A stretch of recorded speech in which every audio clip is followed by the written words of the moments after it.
नमस्कार सबको। था थोड़ा 2-3 दिन बिजी था तो कुछ हो नहीं पाया।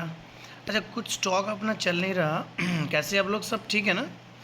कुछ स्टॉक अपना चल नहीं रहा, एक दो स्टॉक ऐसा है, तो उसका रीज़न ये है, पैटर्न मार्केट कितना भी अच्छा बना ले, पर जब निफ्टी नेगेटिव है, मार्केट मार्केट का ट्रेंड नेगेटिव है, उस टाइम पैटर्न फेल हो जाता है। तो इसलिए एसएल लगाना ज़रूरी है। एसएल में एग्जिट हो जाना भी इम्पोर्टेंट है, वरना मार्केट आपको धक्का मार के बड़ा एसएल पे आपको एग्जिट कराएगा। तो आज हमने एक स्टॉक पिक किया जो HAL, हिंदुस्तान एरोनॉटिक्स लिमिटेड।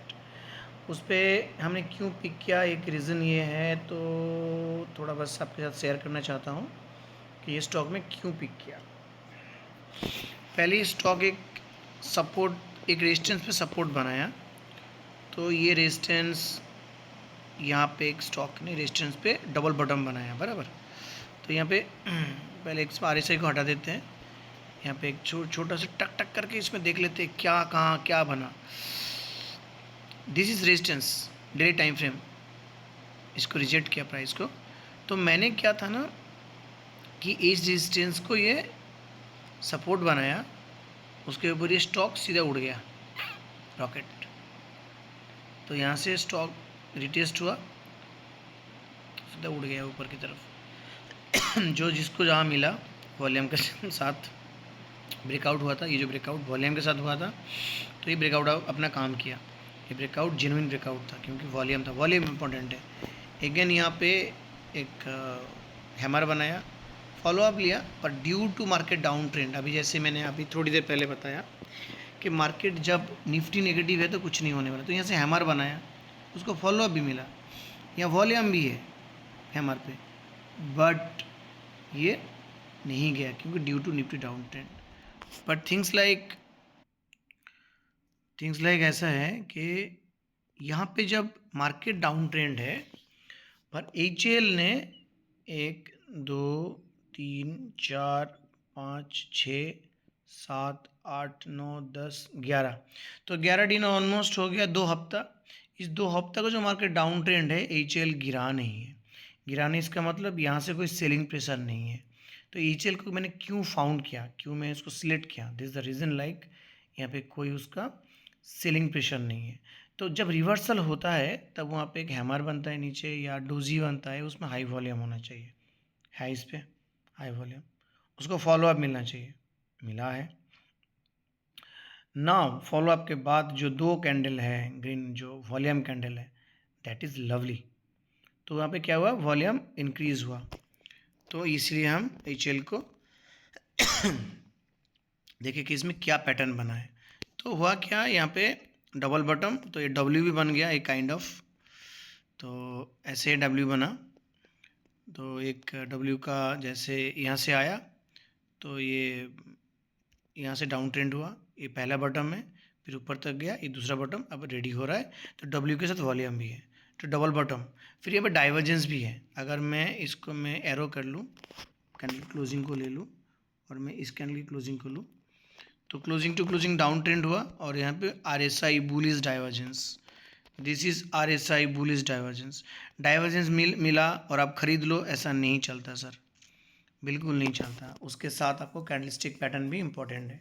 तो कैंडलस्टिक पैटर्न कहाँ इम्पोर्टेंट है, तो यहाँ पे क्या क्या हुआ, जैसे मार्केट ने यहाँ पे जो पैटर्न बनाया, यहाँ पे जो कैंडल बना, ये उल्टा कैंडल बना, गॉट इट, ये उल्टा कैंडल बना। So I make you clear this time, so थोड़ा सा बेहतर आपको समझ में आएगा। तो ये उल्टा कैंडल बना, तो उल्टा कैंडल बना तो उसको फॉलो अप लेके नीचे जाना चाहिए, पर ऐसा उल्टा कैंडल जब बटम में बनता है तो वो फॉलो अप डाउन ट्रेंड के लिए एक्सेप्टेबल नहीं होता है, वो अप ट्रेंड के लिए होता है। और डाउन ट्रेंड में अगर यहाँ मारुबुजू कैंडल बनता तो बन सकता था कि ये डाउन ट्रेंड कंटिन्यू रहेगा, पर यहाँ पे क्या होता, पहले तो हमने हैमर बनाया, उसके बाद फिर मार्केट ने प्राइस सस्टेन नहीं किया, देन अगेन यहाँ पे जो हैमर बनाया था, इसको जो फॉलो अप लेके प्राइस यहाँ से नीचे की तरफ आ रहा था, पर बायर्स ने क्या किया, यहाँ से प्राइस को ऊपर उठा के लेके गया, तो ये रिजेक्शन वाला कैंडल होगा और हाई वॉल्यूम, क्योंकि हमसे बायर स्ट्रॉन्ग था। और अगला दिन बायर्स इसको टॉप कट, थोड़ा थोड़ा वॉल्यूम भी काफ़ी अच्छा आ गया। तो ये हो गया daily divergence, CIP, double bottom, W pattern, ठीक है। तो अभी इसको क्या करेंगे हम, अब इसको वीकली पे देखेंगे, ठीक। वीकली पे क्या पैटर्न बना है, तो if I go for weekly, again weekly में हाई वॉल्यूम है, वीकली में हाई वॉल्यूम, अगेन वो CIP है, तो HL इज लुकिंग गुड, और कोई सेलिंग प्रेशर नहीं है। डाउन ट्रेंड के बाद एक रिटेस्टमेंट जोन है, तो यहाँ से इसको हम छोटे टाइम फ्रेम में हम देख लिया। इफ एल के ऊपर मंथली, मंथली इज लुकिंग बेहतर, बेहतर क्या बोलता है मैं बताता हूँ। तो ये बुलिश मोमेंटम में था, काफ़ी लॉन्ग टाइम से ये बुलिश जा रहा है। यहाँ से जैसे आप देख लो इस स्टॉक को, तो यहाँ से स्टॉक ने RSI को देखो, मोमेंटम को, यहाँ 60 क्रॉस किया, 60 के ऊपर ऊपर ऊपर ऊपर चल रहा है।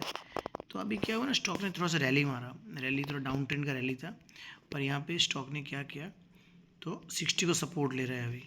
अब ये बहुत बड़ा मूवमेंट तो नहीं आने वाला, पर हाँ अगर आप टॉप तक की पकड़ोगे तो उतना कि आपका टारगेट बना के चलोगे तो भी ठीक है। जैसे मैंने अगर इसका टॉप पकड़ लिया, तो इसका मैं डेली पे आऊँ, टॉप अगर मैंने पकड़ लो कि हाँ मार्केट यहाँ तक रैली दे सकता है, क्योंकि यहाँ से प्राइस और नीचे नहीं जा रहा है, यहाँ से प्राइस नीचे नहीं जा रहा है। तो यहाँ से आप डेली टाइम फ्रेम में इसको देखोगे, सो इज़ लुकिंग बेटर। तो ये अगर रेजिस्टेंस लेवल हो, double bottom CIP high volume, तो यहाँ से रिवर्सल के चांसेस है। तो अगर हमने यहाँ तक की एक टारगेट भी बना भी लिया कैंडल क्लोजिंग पे, आई थिंक 5145 5140, तो 1:2 का risk reward. Again guys this is एक एजुकेशनल पर्पस है, नथिंग रिकमेंडेशन कुछ भी नहीं है। तो मैंने जब स्टॉक पिक करता हूँ उसके लिए बताता हूँ क्या क्या रीज़न में उसको पिक करता हूँ। तो मेरे को जब भी स्टॉक पे वॉल्यूम दिखता है ना, तो मैं स्टॉक को ग्रैब करता हूँ। तो ये मेरे लिए था आज का एनालिसिस। कैसा लगा, तो ये आपको ढूंढना पड़ेगा। अब ये डाइवर्जेंस कैसे ढूंढते हैं, ये आपको 100 चार्ट्स देखनी पड़ेगी, क्योंकि डाइवर्जेंस तभी आपको दिखेगा जब आप चार्ट देखोगे। जैसे ये बुलिश डाइवर्जेंस बन गया, तो इसमें रिवर्सल कहाँ से आएगा, क्यों आएगा, क्या उसमें वॉल्यूम है, क्या उसमें मल्टीपल टाइम फ्रेम में वो मैटर कर रहा है, क्या वीकली पे कुछ पैटर्न बनाया, क्या वो जो रिवर्सल आ रहा है जो नीचे 40 को क्रॉस किया RSI ने, क्या उसमें वॉल्यूम है, क्या उसमें कैंडल प्रॉपर बना, क्या उस कैंडल को फॉलो अप लिया, तो दैट्स मैटर्स। तो हर चीज़ को इम्पोर्टेंट से और ध्यान देना पड़ेगा, तभी जाके क्या वो उसमें जो डाउन ट्रेंड चला, क्या उसमें सेलिंग प्रेशर तो नहीं है। डाउन ट्रेंड के बाद अगर रिवर्सल चाहिए तो सेलिंग प्रेशर नहीं चाहिए, that should be profit booking. आप कैंडल करने में एक चीज़ से और बता देता हूँ, छोटा सा आपको फिर से रिमाइंडर हो जाएगा, थोड़ा सा बेहतर है ये। जैसे बॉस ये डाउन ट्रेंड है, ये डाउन ट्रेंड में बड़े बड़े यहाँ के बड़े कैंडल हैं, पर यहाँ कैंडल कुछ खास बड़ा नहीं है। ये डाउन ट्रेंड पे अगर यहाँ वॉल्यूम बड़ा बड़ा होता है, जैसे यहाँ थोड़ा सा सेलिंग है, तो यहाँ थोड़ा सेलिंग है, यहाँ थोड़ा सेलिंग है, तो ऐसे अगर बड़े बड़े कैंडल पे सेल होता, तब क्या होता है ना, इसको एग्जिट होता है, बड़े बड़े इन्वेस्टर FII DII एग्जिट होता है। पर यहाँ पे क्या है ना, छोटे छोटे कैंडल की वॉल्यूम है, तो ये डाउन ट्रेंड के बाद रिवर्सल तभी होगा जब इसकी वॉल्यूम छोटे होंगे, और अचानक से रिवर्सल से पहले वॉल्यूम बढ़ने लगेगा, डबल बॉटम बनेगा, फिर इसमें हम CIP double bottom CIP W सब कुछ इस पे स्टॉक पे है। HL इज लुकिंग गुड, आप एंजॉय कीजिए। पर हाँ, before taking trade you should consult your financial adviser, that is not for recommendation, this only for learning purpose. तो मेरे को जब वॉल्यूम दिखता है तो किस बेस पे मैं स्टॉक को पिक करता हूँ वो मैं आपके साथ शेयर किया। थैंक यू सो मच, मिलते हैं, आपका पेशेंस के लिए धन्यवाद। दूसरी वीडियो के साथ मिलेंगे आपके साथ, शुक्रिया।